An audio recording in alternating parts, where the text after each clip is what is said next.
Hey guys, what's going on? So we're going to do a bit of a walkthrough of Babylonian Basin, the map layout, what sort of strategies you're probably going to see,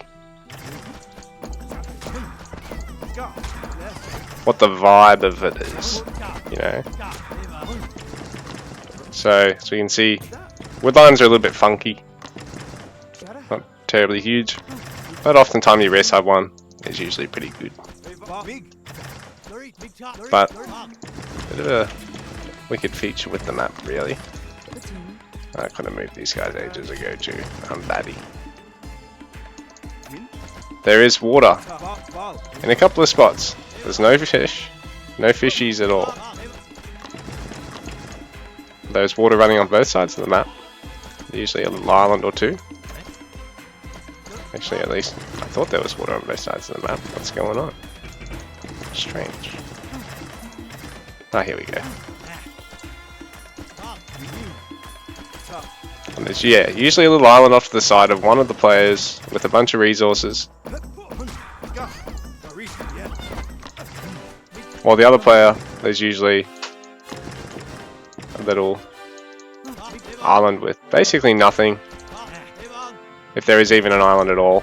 And most of the time, usually it's just going to be the shallows here.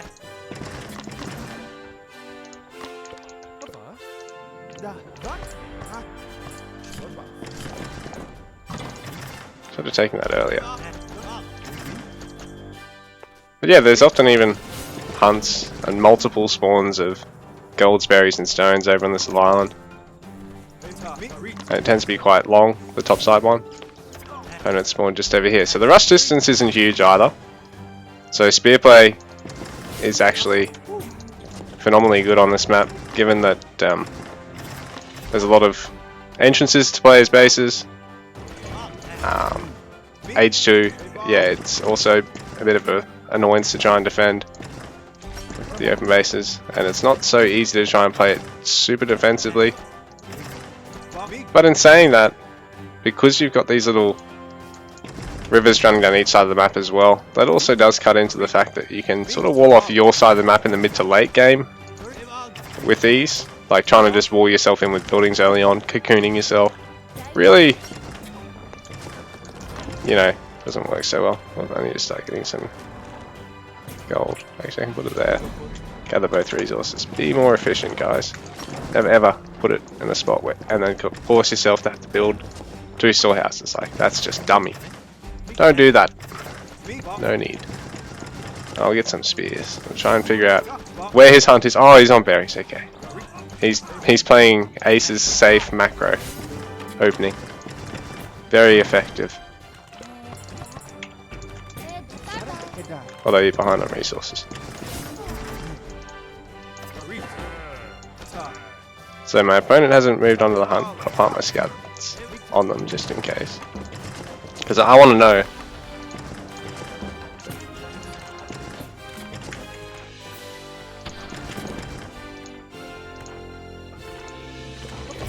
Actually, I need more food.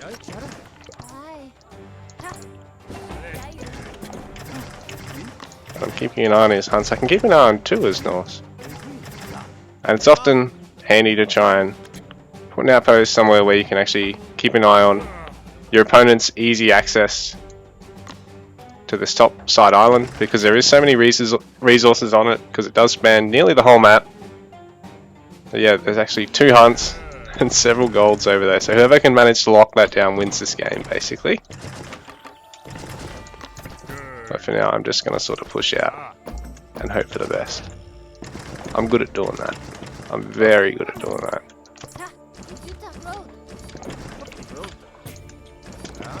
And in time, my young Padawan. So will you.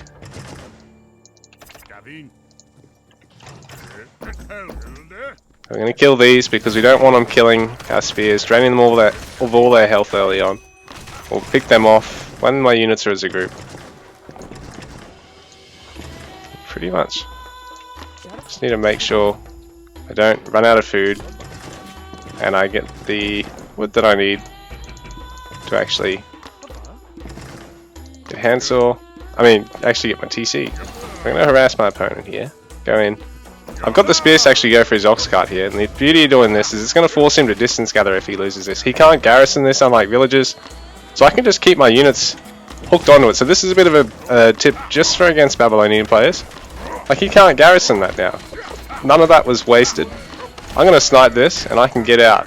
And that's costed him quite a bit, really, because he's going to have to spend... If he didn't have a spare Ox Cart, he's going to have to distance gather off that resource around the TC, or from the same spot and incur even more walking distance. So that's a very useful thing to keep in mind as well.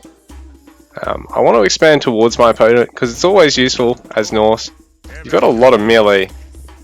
So... And he hasn't gone for either of those spots. I can line this up because I can take War Dogs. They can take some damage and start getting these throwing axemen. Get a little bit of a transition. You don't want to be stuck making the same unit all game because your opponent's just going to figure out what he needs to counter it and do that. So, yeah. Be smart. I'm not very good at it, but you can be. Let's play a nice mixed composition here, because what's he going to do here? Get Lancers and Bowmen and... I don't know. We'll find out. But anyway, guys, that's just a bit of a walkthrough of Babylonian Basin. And yeah, it's a bit hard for him to really hold off now because, like I said, bases are quite open on this map most of the time. I've been a little bit luckier. I've sort of been a bit cocooned in here with a wall, like a woodline wall, sort of here and here. So I've got a bit of an easier time. But even in saying that, yeah. Once I really get to age 2 or 3, I can actually wall off down here and really segment myself, but then I've got to be careful of up here. You can always send stuff around the side too. So trying to turtle on this map is also a little bit painful, yeah, till you get a little bit further on than, say, Sheltered Pass or Mountain Crossing. I quite like the map for that, to be honest. I think it's good. I think it's healthy in games. I like that. Don't ever miss production cycles in your villages, guys. I can, because I'm playing against a weak bot while I talk to you about this, but against other players, they're not going to let you get away with that. Anyway, guys, thanks for watching.